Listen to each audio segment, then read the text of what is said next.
Hey friends, welcome back. So I do a recap at the beginning of each D&D session, like you do, right?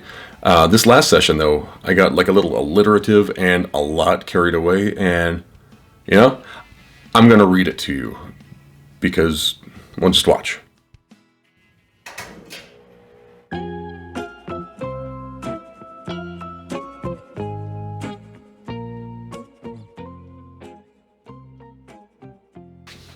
So, where the hell are we? Last foray, our newly formed family of feckless freelancers found themselves fighting frightful fiends from within a foul fog of fear. Finding out fast that these fellows feast first and foremost on faces. First fastening firmly to Vanya's physique, these fuckers felt famished for fantastic magic from within our fine friend's form. Filling their foul physicality with the fresh zephyrs from Vanya's life force, she flailed, frantically forcing these foes further into the fray. Juniper's impressive instincts instigated injury upon these irritants, immediately initiating her innate ability to imitate three bears, intuitively injuring these idiots instantly. In an instant of innocent initiative, Juniper inched away in round 2, an incident which indeed imparted information. Inky red blood spots in Juniper's blind spot introduced immense and intensely sharp glass into her body, indicating impending catastrophe. Now that the nearly nude and nauseating ne'er-do-wells were near death, our knights errant noticed the newly enormous temperature. No novices, they nabbed some nasty narcotics and noped the knock out of there to the northeast, near the newly noteworthy Temple of Timora's Plaza. Dropping into a divine and deeply desired bath, our do-gutters drenched their damaged derrieres. Riley desired the distraction and darted away to the domicile of their favorite deity, deigning to dump their duly doled-out discipline for the dastardly damaging of dear old doting Barclay and deriving the diviner seaborn of his desired drink. The diminutive deacon of Timora didn't do the dang dispel on the dire voodoo and drew displeasure of the dominant magister of the conventicle. This damaged the dainty cleric who didn't drop his disguise at all. Disappointed, Riley dejectedly departed and doffed their duds, displaying their ding-dong to dear Bramash. Keen to keep the momentum on their even keel, our key players knew that the kindly innkeeper's birthday was kind of close. Some wanted to keep an eye on the kids and kicked rocks to the kerfuffle that they kindly curated. With killer tunes, kind kids kecked tacos and kept pace to kalimbas, kazoos, and the cackles of a parade led by Barclay, the kahuna of the celebration, eventually ending up at the entrance to the endearing Burgess Penley's enchanted livery. Establishing introductions between Penelope and the enthusiastic Burgess, the ensuing events entered eminently unexpected territory. Entering from the rear, Pontius engaged evasively, engaging Bramash and exchanging extremist conspiracy theories, while Burgess extolled his excitement entailing Penelope's dough to his envoy. Extremely exasperated, Bramash explained his execrated emotions to the sorcerer that he evoked. Eventually, every example of evidence everyone explained engaged the elegant magister exponentially, and he emerged from the enchanted bubble extremely expeditiously, and exited the scene. Y'all adventurous youngbloods are still yonder in the yawning yard of Penley's livery amidst the yapping yaks. You and yours yearn for answers, yet your inquiries and yells yield you little. Your local time is 5 p.m. You do you. Alright, so my players, they were baffled and a little confused and super entertained, and for this session, I really enjoyed the recap. You don't gotta go big, but unless, you're playing twice a week, no one's going to remember everything that happened 2 weeks ago Thursday.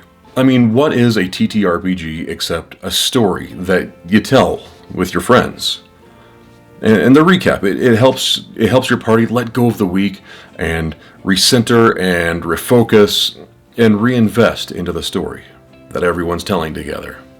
It's super important. So that got me thinking, what else can I do with this? I've got cool strengths. I'm artsy.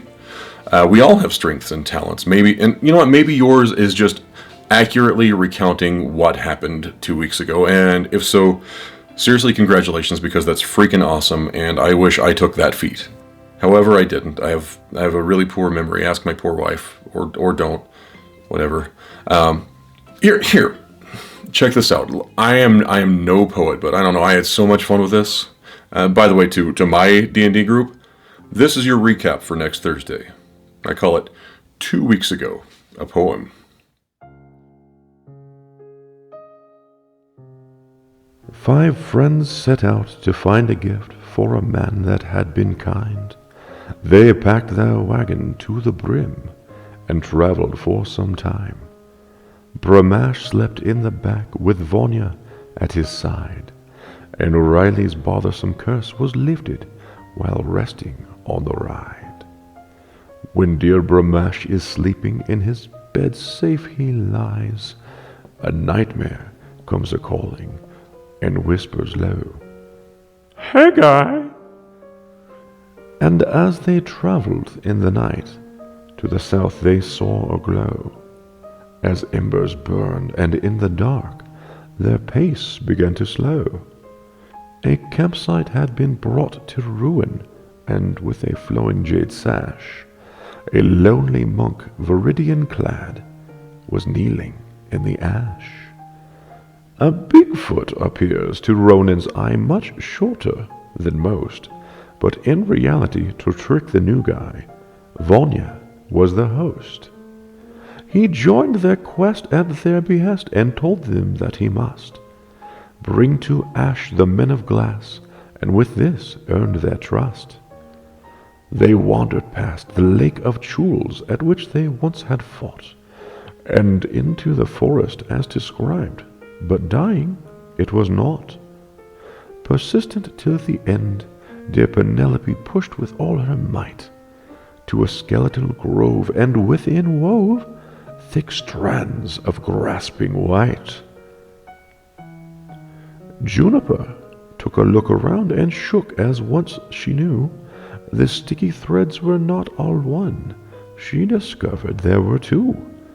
4 oversized arachnids, despite their deadly phase, could barely land a hit because this group was so amazed. They nabbed the sweet moss for which they came and started to retreat, as Vanya's lightning causes fire, and they began to feel the heat.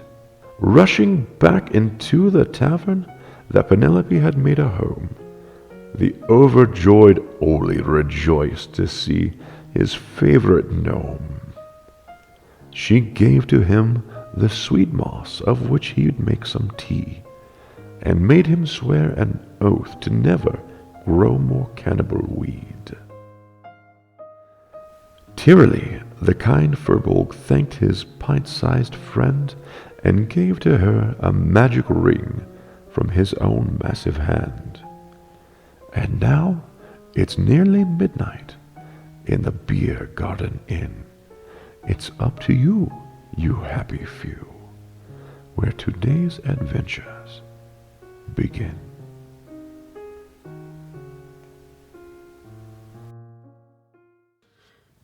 So that's it.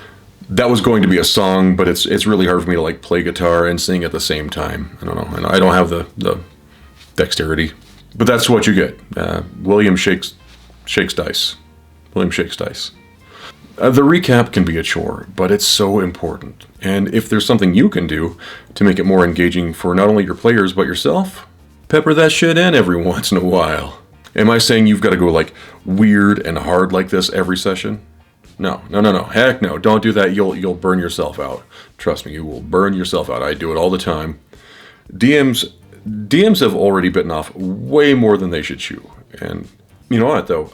My friend Ginny, she just did this awesome video about how like a DM can share responsibilities with the other players, and it's great, and you should go watch it. It's not just about the recap; it's like about with like questions and bookkeeping. So go watch that with your face. You know, you might be an artist that draws. You could make like a short comic strip every once in a while about the recap, or like you might be like a rapper, because like Recap format really lends itself to dropping some bars. I almost did that today, but I can't, so I didn't. Maybe a song, like I was saying earlier, or a PowerPoint presentation, or a mood board. I don't know. There's like a lot of applicable talents and skills that you can use to spice up that recap. So yeah, I don't know. Don't half-ass the recap, or do. I'm not your damn boss. If you've done some wild stuff with your recap, maybe let me know in the comments down there, or holler at me on Twitter. I'm on Twitter a lot, so do that. And I'll put it's at Jesse Jurdak. I'm that guy. If you like weird shit like this, please subscribe to my channel and click like on the little video here. Thank you so much for sitting through my nonsense, and I hope you had fun too. I had fun making it. Y'all be nice to each other, okay? We're all fighting our own giants. I'm gonna get out of here. Love y'all.